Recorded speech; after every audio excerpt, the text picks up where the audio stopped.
Hey everybody, AcedTyler here. Welcome back to Let's Play Rayman 2: The Great Escape. Now that we have all the four masks, what do you say we finally go and raid the prison ship once and for all? But first, a cutscene. Razor Via receives a special guest. Oh, look at that. Is that the guy from Tonic Trouble? Huh. Rayman poisoning your life? I've got the antidote. Equipped with the latest power booster, nothing can stop it. What is that thing anyway? You can control it yourself or put it in self-pilot. It can kill, crush, destroy, torture, pull ears. Ouch. Its legs are programmed to squash fleeing victims. In short, it does everything except the dishes. Yeah. Who doesn't want to do the dishes? Don't forget the name of this marvel, the Grogoth. Decide quickly, I have other clients waiting. With this, I can destroy Rayman, crush him, smash him. Jesus, that's dark. I'll take it. You won't regret it. Here's your money. It's all there. Count it if you like. Oh, I trust you. But yeah, no joke there. That was, this guy is actually from Tonic Trouble, which, of course, to those of you who don't even know what that is, and of course nobody else does, it's actually supposed to be a prototype of, well, I would say a quote-unquote prototype of the future 3D Rayman games, you know, for Ubisoft. And, I mean, it isn't so great. I mean, I think I did sample a bit of it, but only on an emulator, though. I didn't have the actual game itself. But, yeah, I mean, you know, if you want to see it for yourself, I mean, go ahead. But I can assure you, it's not that good of a game. So, anyway, here we have the prison ship. Now, this level here will come in two entire sections, and they're all kind of like automatic, especially the first one, and of course later on the second one. First section here is all just sliding. And, I mean, it may seem fine at first, but here's the thing, you know, with those lumps you have to collect, because there's 94 lumps in total for this level. But, yeah, here's the thing about it. It is a huge, and I mean a huge pain in the ass to collect the lumps. So, if you actually missed one, like, those of you who wanted to do 100% completion, if you missed one, you might as well just follow your death and then pick up the one you miss. Because the sliding controls are very whacked out for what I've already noticed from all the sliding sections, and that's what the entirety of the section is. It's just, you know, it's just sliding.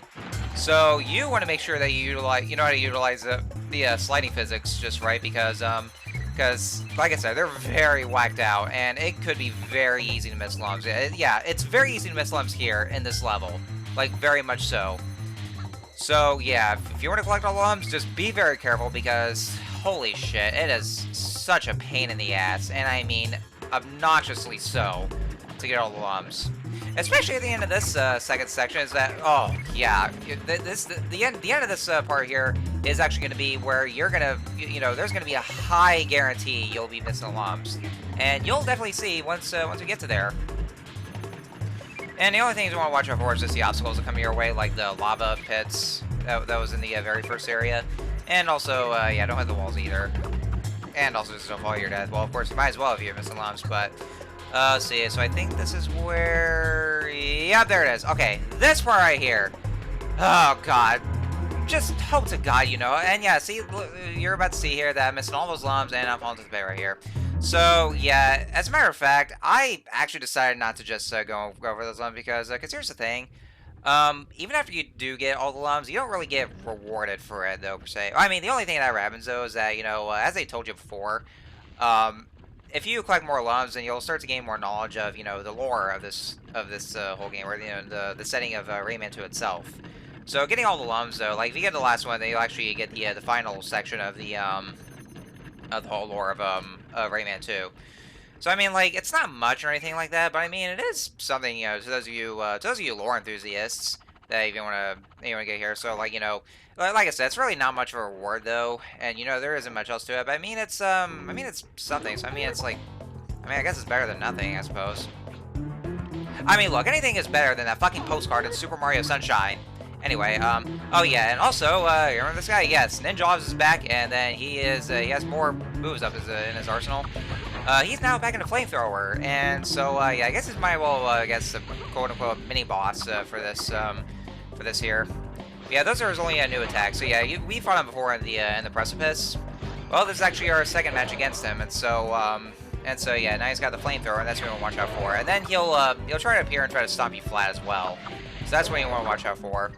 So you want to take aim carefully, and then that's how you go. So anyway, back to what I was saying about that section with all the where I was missing the lumps. So yeah, you better know how to utilize the slide physics very carefully, and so that way there you get the lumps circling around that pit. Because if not, otherwise there is a high, and I mean a high chance that you'll never be able to get the lumps. Because once you because if you miss those and you go on that pit, well, you're fucked. Well, of course, you'll just have to start the whole level over, and then have to get this from the beginning, or you could actually just reset the game. But yeah, that's how they designed it like that, and I don't know why. That's like one of the worst kind of plum design placements that they could ever do. I don't get that. Just why make that a thing? That's just the worst. And this is one of the reasons why that I really wish that this game does have the ability for you to select certain sections, like in each of the checkpoints, where you go to it, and then you just select an area. So that way there you can actually go back and get the lumps that you missed. So I mean, yeah, why wouldn't they do that anyway? That's just dumb. But yeah, because of that, then yeah, that's like a high chance for you to actually miss those lumps. Because, like I said, all these levels are a one-way street, and, there's actually no way for you to go back to that area. And it's because there's actually no way to just reach it. So that's just the way it's just designed for these games. So, like, especially if you're going to do 100% completion for this, then that's, like, one of the worst kind of design aspects they could ever do. So that does irritate me a lot. And so that's why I decided, you know what, fuck it, I'm not going to bother those, because, honestly, I really just don't feel like having to reset the game constantly, because I remember doing that in my first playthrough of this game when I was trying to fully complete the game, and I kept missing those lumps, and so I had to reset constantly. And then it got to the point, you know what, I don't care, I want to finish the game. So at this point, we're at the final level of the game, and there's not much going for it, even if you do a 100% completion for this. So yeah, that's why I say, you know what, fuck it. We're at the final level. I really want to get this. I want to beat this game already, just to, get this thing done and over with, or this Let's Play, because we're getting close to the end anyway. Because, I just didn't feel like going through that shit, because it's going to just keep going on as much as possible. And yeah, there was a lot that I missed there, because I forgot I was there. Just one that was just spread out there. But yeah, just make sure you know how to utilize it well. Otherwise, yeah, you'll very easily miss those lumps, the way that they're circled around. But that's actually where they are, and, well, I figured if you know where they are, they can actually just collect them. But yeah, it's gotten to where, I don't care anymore. I give no shits about this. I want to get this game done already. So yeah, just fuck the 100% completion. I would just think that I could imagine, like, if Gerard the completionist were to complete. I mean, he hasn't even done this game yet. I mean, I'm not sure if he's, well, I think he has actually, but I'm not quite sure.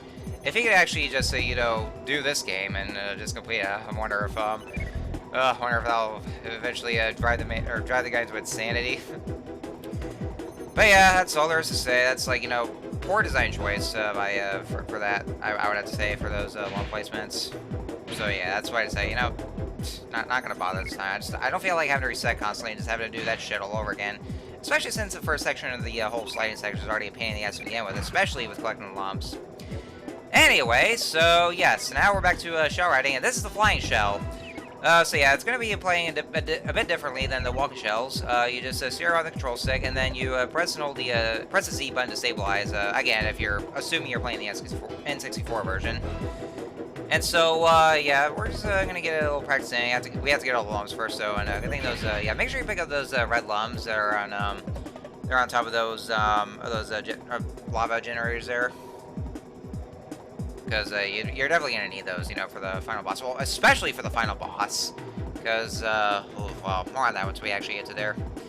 So, yeah, I'm going to go ahead and hit the switch first. And so we'll go ahead and get to the next area. And so, yeah, the rest of this section will just be all using the flying shell. And, yeah, ladies and gentlemen, this, I gotta say, the prison ship itself is definitely, like, it's very, very anxiety-inducing, especially if you're gonna go for all the lumps, because like, especially, like, with the way it's all, like, you automatically go through, and, the way the ride is, and yeah, it's very, you could very easily miss those lumps, and also, not to mention, in this section, there's a lot of cross beams and all the bars here that are gonna come in your way. Because, yeah, you actually do get killed if you crash into them. And you have to start the whole section all over again. So yeah, it's very anxiety inducing, especially for me though.